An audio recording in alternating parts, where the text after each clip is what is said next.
Hi പ്രിയമുള്ള സുഹൃത്തുക്കളെ, എയർപോർട്ടില് മുസ്ലിങ്ങൾക്ക് പോകാൻ സാധിക്കാത്തത് ജാമിത കാരണമാണ് എന്നൊക്കെയായിരുന്നു കഴിഞ്ഞ ദിവസങ്ങളില് വലിയ രൂപത്തിൽ പലരും പറഞ്ഞ് പ്രചരിപ്പിച്ചത്. 1400 വർഷമായി പ്രവാചകൻ പടുത്തുയർത്തിയ ഒരു ആശയം, 1400-ലധികം വർഷമായി ലോകത്തുള്ള സകലമാന മുസ്ലിം ജനതയും ഫോളോ ചെയ്തു വന്ന ഒരു ആശയം.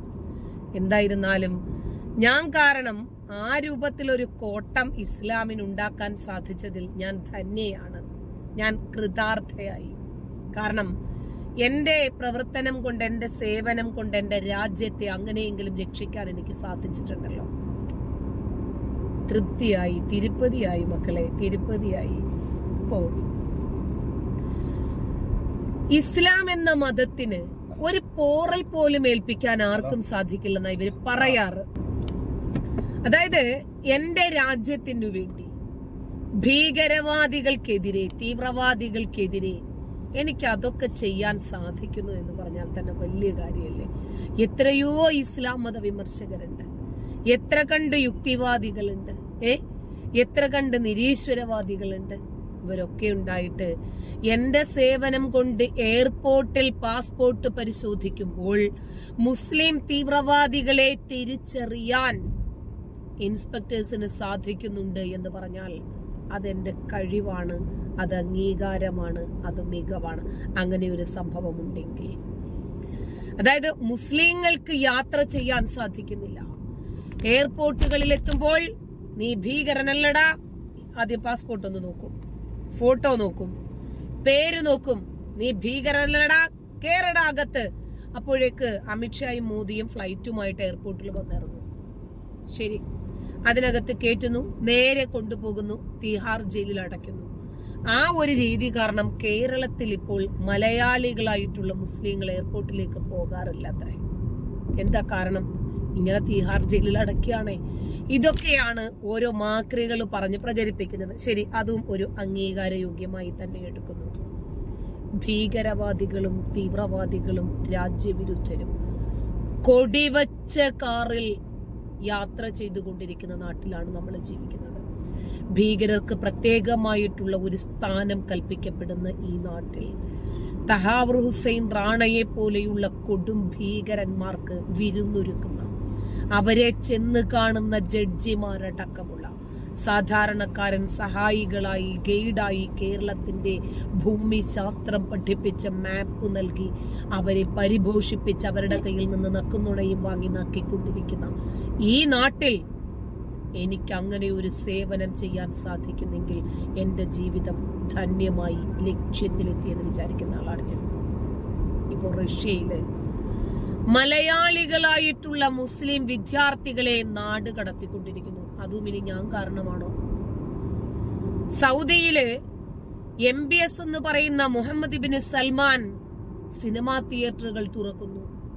ഞാൻ കാരണമാണോ? പർദയും മക്കനെയും വലിച്ചെറിയുന്നു. ഞാൻ കാരണമാണോ? അഫ്ഗാനിസ്ഥാനിൽ പുരുഷന്മാർക്ക് നിൽക്കാൻ പറ്റാതെ അവർക്ക് ഈ അപരിഷ്കൃത ഗോത്രകാല നിയമം അവരെ വരിഞ്ഞു മുറുക്കുന്നത് കാരണം പ്രയാസപ്പെട്ടവർ രാജ്യം ഉപേക്ഷിക്കുന്നു. ഞാൻ കാരണമാണ്. എന്നാൽ അതും എന്റെ അക്കൗണ്ടിൽ തന്നെ വെച്ച് കെട്ടിപ്പോൾ എനിക്ക് ക്രെഡിറ്റ് ആവും. പാകിസ്ഥാനില് അക്രമവും ബലാത്കാരവും കൊള്ളയും കൊലയും മോഷണവും ഒക്കെ വർദ്ധിച്ചത് കാരണം 18 ലക്ഷം അഫ്ഗാനികളെ നാട് കടത്തുന്നു. ഇതൊക്കെ എന്റെ അക്കൗണ്ടിൽ വെച്ച് കെട്ടിക്കോ, ചുമ്മാരെ വഴിക്ക് പോകുന്നതല്ലേ. ഭീകരവാദികളോടും തീവ്രവാദികളോടും യാതൊരു വിധത്തിലുള്ള വിട്ടുവീഴ്ചയും ഇല്ലാത്ത ഒരു പോരാട്ടം തന്നെയാണ് ജീവിതം. നിങ്ങൾക്ക് ഓർമ്മയുണ്ടായിരിക്കും, 2 ദിവസം മുമ്പ് ഞാൻ റഷ്യയുമായി ബന്ധപ്പെട്ട ഒരു വീഡിയോ ചെയ്തു. അതായത് മോസ്കോയിലാണെങ്കിലും അതിന്റെ സ്ട്രീറ്റിലാണെങ്കിലും അവിടുത്തെ സ്കൂളുകളിലും സെൻട്രൽ ഏഷ്യൻ ഇസ്ലാമിക രാജ്യങ്ങൾ, Kazakhstan, Turkestan, Turkestan, Azerbaijan, Uzbekistan, ഈ രാജ്യങ്ങളിൽ നിന്ന് അവിടെ ജോലിക്കായിട്ട് ലേബറായിട്ട് വന്നവര്, അതായത് മൈഗ്രന്റ് ലേബറായിട്ട് വന്നവര് റഷ്യയുടെ പൈതൃകവും എത്നിസിറ്റിയും നശിപ്പിക്കാൻ ശ്രമിക്കുന്നു എതിരെ. അതിന് പുട്ടിന്റെ പാർട്ടിക്കാരും ഏറ്റവും ലോയലിസ്റ്റ് ആയിട്ടുള്ള ആൾക്കാരും സ്ഥിരമായിട്ട് ടെലഗ്രാമിലും മറ്റുള്ള പ്ലാറ്റ്ഫോമുകളിലും ഇവർക്കെതിരെ, അതായത് പുട്ടിനെ എതിർത്തുകൊണ്ട് പുട്ടിന്റെ പാർട്ടിക്കാരൻ ഏറ്റവും അടുത്ത ആൾക്കാർ പുടിൻ അവാർഡ് കൊടുത്ത് അവിടുത്തെ ഏറ്റവും വലിയ അവാർഡ് കൊടുത്ത് പഴയ പട്ടാളക്കാർ ഉൾപ്പെടെ ഉള്ളവർ ശക്തമായ പ്രതികരണം നടത്തി. ഇപ്പൊ ഏറ്റവും ലേറ്റസ്റ്റ് ആയിട്ട് അറിയാൻ സാധിച്ചത്, അതായത് ഞാൻ തുടക്കം വെച്ചിങ്ങനെയാണ്, എന്റെ ഈ വീഡിയോ കാണുന്ന ഒരു സുഹൃത്ത് UK നിന്ന് എനിക്കൊരു ചെറിയ പീസ് ഓഫ് ഇൻഫർമേഷൻ തരുന്നു. അതായത് 4ഓളം കുട്ടികൾ അങ്കമാലിയിലെ ഒരു ഹോട്ടൽ മാനേജ്മെന്റ് ഇൻസ്റ്റിറ്റ്യൂട്ട്, അറിയപ്പെടുന്ന ഇൻസ്റ്റിറ്റ്യൂട്ടാണ്. അവരുടെ കോഴ്സിന്റെ ഭാഗമായിട്ട് ഇന്റേൺഷിപ്പ് ചെയ്യാൻ വേണ്ടി റഷ്യയിലോട്ട് വിസ അപ്ലൈ ചെയ്തു. ഈ 4ഓളം കുട്ടികളിൽ ഒരാൾ ക്രിസ്ത്യൻ, ബാക്കി 3 പേര് മുസ്ലിം വിശ്വാസികളാണ്, മുസ്ലിം പേരുള്ളവരാണ്. ആദ്യം ഈ ക്രിസ്ത്യൻ ചെറുപ്പക്കാരന് സ്റ്റുഡന്റിന് പെട്ടെന്ന് വിസ കിട്ടുന്നു. പക്ഷെ മറ്റുള്ള മുസ്ലിങ്ങൾക്ക് അവർക്ക് വിസ കിട്ടാൻ ലേറ്റായി. അതിനുശേഷം ഇവര് റഷ്യയിൽ മോസ്കോയിലെത്തുന്നു.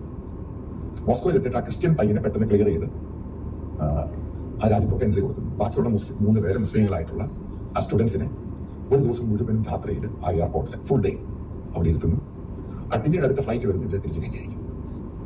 എനിക്കറിയത്തില്ല കേരളത്തിൽ എത്ര പേർക്ക് അറിയാം. ഈ റീസെന്റ് ഉണ്ടായ സംഭവം ഞാൻ ഈ ഹോട്ടൽ മാനേജ്മെന്റുമായിട്ട് ബന്ധപ്പെട്ട് അവരോട് ചോദിച്ചത് കൺഫേം ചെയ്തു. ഇങ്ങനെ സംഭവം ഉണ്ടായി, സത്യമാണ്. അവരുടെ പേര് പറയണ്ട എന്ന് പറഞ്ഞതിന്റെ പേരിൽ ആ പേരും ആ കുട്ടികളുടെ പേരും പറയുന്നില്ല. അപ്പൊ അതിനുശേഷം ഞാൻ റഷ്യൻ എംബസിയിൽ വിളിച്ച് ചോദിച്ചു, എന്തുകൊണ്ടാണ് 3ഓളം മലയാളികളായ ഈ മുസ്ലിം കുട്ടികളെ നിങ്ങൾ പറഞ്ഞയക്കാൻ ഉണ്ടായ കാരണം എന്താ? അപ്പം അവർക്ക് ഡീറ്റെയിൽ ആയിട്ടുള്ള ഇമെയിൽ കൊടുത്തു. ഇമെയിൽ വരാൻ പറഞ്ഞു, ഇമെയിൽ കൊടുത്തു. അത് കഴിഞ്ഞിട്ട് അവരെനിക്ക് റിപ്ലൈ ചെയ്തിട്ട് പറഞ്ഞു, ഒഫീഷ്യലി ഞങ്ങളിത് ഈ കുട്ടികളുടെ പേര് പറയാൻ തയ്യാറാകുന്നില്ല, പക്ഷെ അവരെ തിരിച്ചയച്ചു എന്നുള്ളത് സത്യമാണ്. അവരൊരു ദിവസം അവിടെ എയർപോർട്ടിലുണ്ടായിരുന്നു. എന്റെ റീസൺ പറയുന്നത്, ആ റീസൺ പറയുന്നത് കേരളത്തിലുള്ള മറ്റുള്ള മുസ്ലിം വിദ്യാർത്ഥികൾ അവരുടെ പേരൻസും പ്രധാനമായിട്ടും മനസ്സിലാക്കേണ്ട പോയിന്റ്, ഞാൻ പഴയ പറഞ്ഞ പല വീഡിയോകളും അതിന്റെ ലിങ്ക് എടുത്ത് നിങ്ങൾ നോക്കുവാണെങ്കിൽ ഞാൻ പറഞ്ഞു എന്താണ് ലോകത്ത് നടക്കുന്ന പ്രശ്നം. അതില് മുസ്ലിം മതവിഭാഗക്കാരെയും പേരുള്ളവരെയും പല രാജ്യങ്ങളും നിങ്ങളെ റിജക്ട് ചെയ്യുന്ന സമയം ഉണ്ടാകാൻ പോവുകയാണ്. അതുകൊണ്ട് കരുതിയിരിക്കും. അത് ഇവരുടെ സോഷ്യൽ മീഡിയയിൽ, അതായത് വാട്സപ്പിലും ഫേസ്ബുക്കിലും ഒക്കെ മുസ്ലിം നാമധാരികൾ ലോകത്തിന്റെ വിവിധ ഭാഗങ്ങളിൽ ഉണ്ടാക്കുന്ന ആക്രമണങ്ങളും രാജ്യവിരുദ്ധ പ്രവർത്തനങ്ങളും തീവ്രവാദ പ്രവർത്തനങ്ങളും ഭീകരതയെ പ്രോത്സാഹിപ്പിക്കുന്ന നയങ്ങളും കൊണ്ട് രാജ്യത്തിന്റെ വിവിധ ഭാഗങ്ങൾ ഏതാണ്ട് നാമാവശേഷമായി അവർ ശരിക്കും അനുഭവിച്ചുകൊണ്ടിരിക്കുന്നു. അതുകൊണ്ടാണ് ഈ മുസ്ലിം നാമധാരികളെ പ്രത്യേകം കൺസിഡറേഷനോടുകൂടി നോക്കുന്നത്. ഹമാസിനൊക്കെ അനുകൂലമായിട്ട് പല സംഭവങ്ങളും ഇവർ പ്രതികരിച്ചു. റഷ്യയിൽ പോകുന്നത് ഒന്നുകിൽ ജോലി ചെയ്യാൻ അല്ലെങ്കിൽ പഠിക്കാൻ, മര്യാദയ്ക്ക് ജീവിക്കണം. അവിടെ പോയിട്ട് ഹമാസ് കീ എന്ന് വിളിച്ചിട്ട് യഹ്യാ സിൻവാറിന് വേണ്ടിയിട്ട് മയ്യത്ത് നമസ്കരിച്ച് ഇസ്മായിൽ ഹനിയയുടെ ചോരയ്ക്ക് പ്രതികാരം ചോദിക്കണമെന്നൊക്കെ പറഞ്ഞിട്ട് അവിടെ കൊടി വീശിയാലേ അവർ പാസ്പോർട്ട് എടുത്ത് വീശിയേറിയും പൊയ്ക്കൊടാ നിന്റെ നാട്ടിലേക്ക് എന്ന് പറയും. അപ്പം ഈ സീനിയർ ആയിട്ടുള്ള ഓഫീസർ എനിക്ക് അയച്ച ആൾ പറഞ്ഞു, ഇത് കോൺഫിഡൻഷ്യൽ മെയിലാണ്, അവർക്കത് അതിന്റെ ആ റെസ്ട്രിക്ഷനിലേ തരുന്നുള്ളൂ, അതുകൊണ്ട് ഇത് പബ്ലിഷ് ചെയ്യരുത്. അപ്പം എനിക്ക് വീണ്ടും ഇതിന്റെ സംശയം കൂടി. ഞാൻ ചോദിച്ചു എന്തൊക്കെ ആക്ഷനാണ് ഗവൺമെന്റ് ഓഫ് റഷ്യൻ ഫെഡറേഷൻ എടുക്കാൻ ഉദ്ദേശിക്കുന്നത്. അവർ പറഞ്ഞത്, കേരളത്തിൽ നിന്ന് പല വിദ്യാർത്ഥികൾ, മുസ്ലിം നാട്ടിലെ വിദ്യാർത്ഥികൾ അവിടെ പഠിക്കുന്നവർ, അവിടെ മെഡിസിൻ പഠിക്കും, മറ്റുള്ള പല കോഴ്സിനും പഠിക്കുന്നവർക്ക് പലരുടെയും മേലിൽ ഇത് നോട്ടീസ് ചെയ്തിരിക്കുക, സ്കാൻ ചെയ്യുന്നുണ്ട്. കാരണം ഇത് ഭയങ്കര പ്രശ്നമായി മാറി ലോകം മുഴുവൻ. അതിനുശേഷം അദ്ദേഹത്തിന്റെ സുഹൃത്ത് സെൻട്രൽ ഏഷ്യൻ, അതായത് ഈ പറയുന്ന ഇസ്ലാമിക് റിപ്പബ്ലിക്, അതിൽ ഒരാളുടെ ഫോൺ നമ്പർ എനിക്ക് അയാളോട് ചോദിക്കാൻ പറയാം അവിടുത്തെ പ്രശ്നം എന്താണെന്ന് പറയുന്നത്. അപ്പോൾ പടിഞ്ഞാറ് വൈഡാക്കി എന്റെ അന്വേഷണം. അപ്പൊ അയാളോട് ചോദിച്ചു കഴിഞ്ഞപ്പോൾ കേരളത്തിലുള്ള സുഡാപ്പികളും അതിനൊക്കെ പിന്താങ്ങുന്നതും മുസ്ലിങ്ങളും മനസ്സിലാക്കി. നിങ്ങൾ പല സ്റ്റുഡൻസും പോയിട്ടുണ്ടല്ലോ ഈ പറയുന്ന പല ഇസ്ലാമിക രാജ്യങ്ങളിൽ. ഇതൊന്നും എനിക്കറിയാത്ത കാര്യം ഇപ്പൊ പറയുമ്പോഴാണ് ചില കാര്യങ്ങൾ പുറത്തു വരുന്നത്. കേരളത്തിൽ പല ഏജൻസികളും അതിനകത്ത് പരസ്യം കൊടുക്കും. ഇസ്ലാമിക രീതിയിലുള്ള MBBS ആണ് അവിടെ. അതുകൊണ്ട് വിശ്വാസികളായ നിങ്ങൾക്ക് അവിടെ പഠിക്കാം. അപ്പൊ അങ്ങനെ വന്ന ഒത്തിരി ആൾക്കാരുണ്ട് സ്റ്റുഡൻസ്. അവരുടെ എണ്ണം എടുക്കുന്നു. ഇവരെല്ലാം എടുത്തു കഴിഞ്ഞ ശേഷം ഇവരെങ്ങനെയാണ് പെരുമാറുന്നത്, അതിനുശേഷം ഇസ്ലാമിക രാജ്യങ്ങൾ, സെൻട്രൽ ഏഷ്യൻ രാജ്യങ്ങൾ അവരെ ഡീപ്പോർട്ട് ചെയ്യാൻ. അപ്പൊ നിനക്കൊക്കെ ഇത് മനസ്സിലായത് എവിടെ ഇങ്ങോട്ട് ഇത് പോകുന്നത്? അതായത് സെൻട്രൽ ഏഷ്യയിലെ ഇസ്ലാമിക രാജ്യങ്ങൾ ഔദ്യോഗികമായിട്ട് പ്രസ് റിലീസിലല്ല, എനിക്കത് മെയിലാണ്. അതൊരു കോൺഫിഡൻസിന്റെ ഭാഗമായിട്ട് അവർ പറഞ്ഞതിന്റെ പേര് അത് പബ്ലിഷ് ചെയ്യുന്നത്. അതാണ് റിലേഷൻഷിപ്പ് എന്ന് പറയുന്നത്. എന്താ പറഞ്ഞേക്കുന്നത്? കേരളത്തിൽ ഇങ്ങനെ പരസ്യം കൊടുത്തു, അതിന്റെ കോപ്പി അയച്ചു തന്നു സോഷ്യൽ മീഡിയയിൽ. സത്യം പറഞ്ഞ് നിനക്ക് വട്ടായി. എന്താണ് ഈ രാജ്യങ്ങളുടെ പ്രശ്നം? ഈ രാജ്യത്തിന്റെ യഥാർത്ഥ പ്രശ്നങ്ങൾ മനസ്സിലാക്കുന്നത് ആദ്യം. ഈ IS അൽ ഖൈദ എന്ന് പറയുന്ന സംഭവത്തിൽ ഏകദേശം 4000-5000 പേരാണ് ഈ സെൻട്രൽ ഏഷ്യൻ രാജ്യങ്ങളിൽ നിന്ന് അവിടെ ജോയിൻ ചെയ്യാൻ പോയത്. ഇപ്പൊ അവർ പഠിച്ചത് ഇസ്ലാം തലയ്ക്കകത്ത് കയറി മതഭാരത തലയ്ക്കകത്ത് കയറിയാണ് പോയിരിക്കുന്നത്. വലിയൊരു ശതമാനം അവിടെ തീർന്നു. ഈ വീടുകൾ ഈ പറയുന്ന പേരൻസിനാണെങ്കിൽ അവർ ഭയങ്കരമായിട്ട് കഷ്ടത്തിലാക്കി. അതുകൊണ്ടാണ് ഈ രാജ്യങ്ങൾ ഈ മത തീവ്രതയിൽ മോഡറേറ്റ്, അതായത് സെക്യുലറിസത്തിൽ വിടാൻ തീരുമാനിച്ചത്, സെക്യുലർ ആയിട്ട് ചിന്തിക്കുന്നത്.